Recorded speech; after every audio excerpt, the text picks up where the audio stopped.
Backhouse Reviews Get Smart. And it's a film that I'd seen a few years ago, probably when it came out on Sky. I decided to watch it again last night, just because when I saw it last time, I sort of thought it was okay. I sort of remember, you got those vague memories of being a film that you enjoyed. Um, and it's really strange because I really didn't enjoy it this time. Um, and it's hard to pinpoint exactly where the film went wrong. And I suppose one of the problems is, and if you are this type of film, it's really important that you're funny. And I didn't laugh really. Maybe on a couple of occasions I sort of snorted, or oh, that was okay. But it wasn't really much more than that. And you kind of understand what's happened with this film moving on from that, because the best way for me to describe this film, actually no, we'll come to that in a bit. I mean, you know what the film's about. It's very similar to the TV show Control, and I think, is it Chaos? I can't remember now. Two factions. One's trying to save the world. One's trying to take over the world, or comes up with crazy plots. And Steve Carell is an agent who works for Control, and he wants to be a field agent because he's an analyst, and he's a really good analyst who understands that they're humans, they're people as well. These bad guys, not just bad guys. And I liked that. That was okay. And they don't want to make him an agent.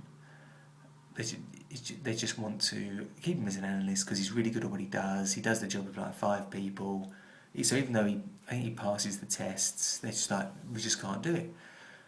And then you have you introduce that Anne Hathaway. He bumps into her down the street. Obviously, you already met The Rock, who I thought was okay, but spoiler alert.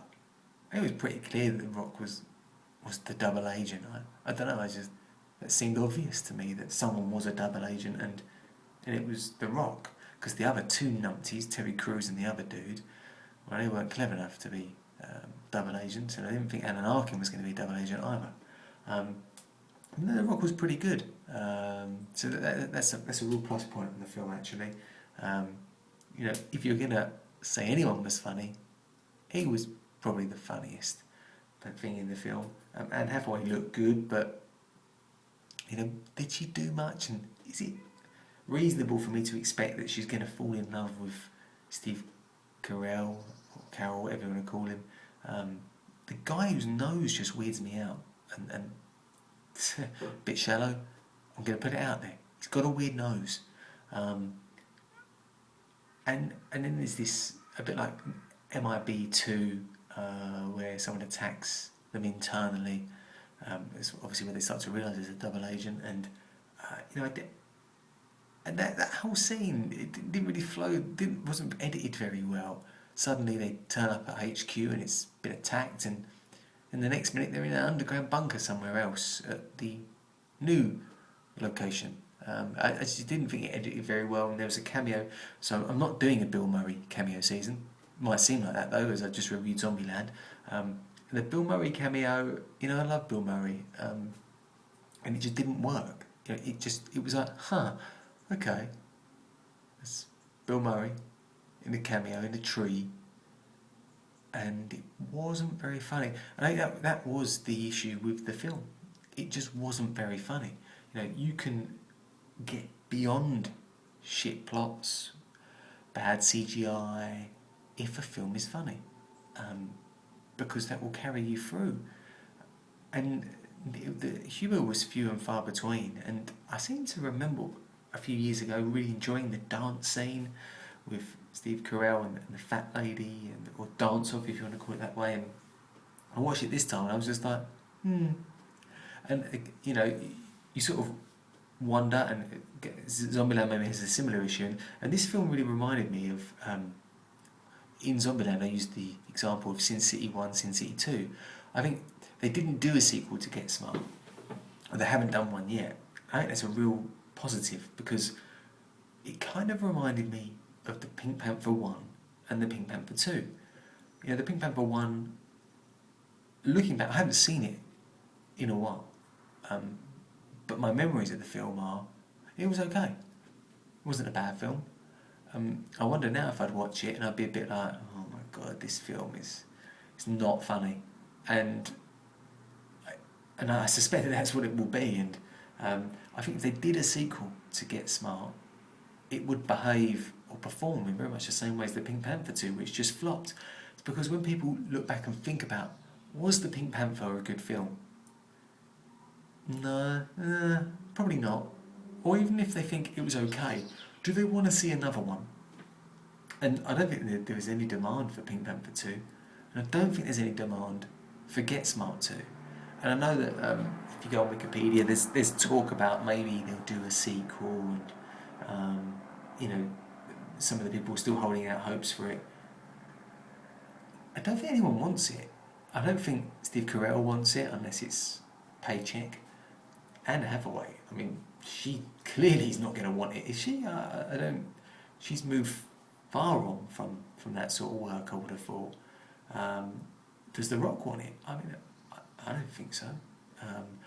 The Rock's role in this film reminds me of, I think, of what we're going to see Jason Statham in Spy with Melissa McCarthy, and I know The Rock gained for doing, you know, parts in films. I don't think the Rock's career doesn't need that.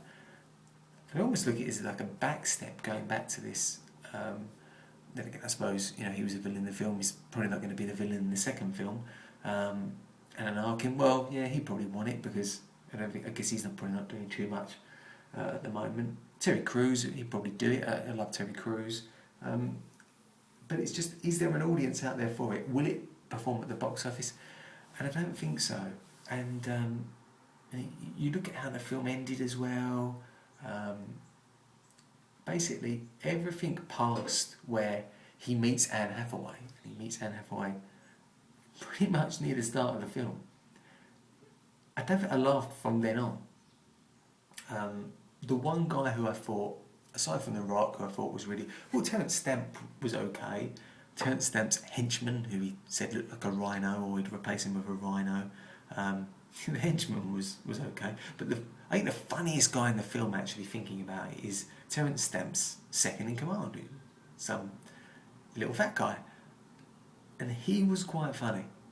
And some of the stuff that happened to him in the film was quite funny. And I said I didn't laugh after Anne Hathaway. Okay, that probably was a bit of an exaggeration. I probably didn't laugh in a scene that Anne Hathaway was in. Maybe I put it that way. But when Steve Carell goes to throw the phone at the fat dude, you know, that was okay. And then when the fat dude's car gets smashed, that was okay as well. And so it sounds like I'm starting to end this on a positive note. I'm not. The film's not great. You know, Rambo Ray for Life, my favourite reviewer on YouTube, he says that these films, he calls films time wasters sometimes if they're just okay. I don't think this one was a bit of a time waster, because I was watching it with someone and they said to me, wow, this film's been on for a long time. And I was like, yeah, I don't feel like I can turn it off now because I'm so far in the film, but I really want it to end. And that's where I was at. And so if you're going to watch it, people, be prepared that, you know, if you like it, fair enough, but it wasn't really my cup of tea. Out of 10, I gave Zombieland 5 or 6 out of 10. Okay, let's call it Bill Murray cameo season. Let's do that, why not? Got to think of other films he's cameoed in. I'm sure there's a list. Well, it's not better than Zombieland. I think 4 to 5 out of 10 is where it would be. And that's my thoughts on Get Smart.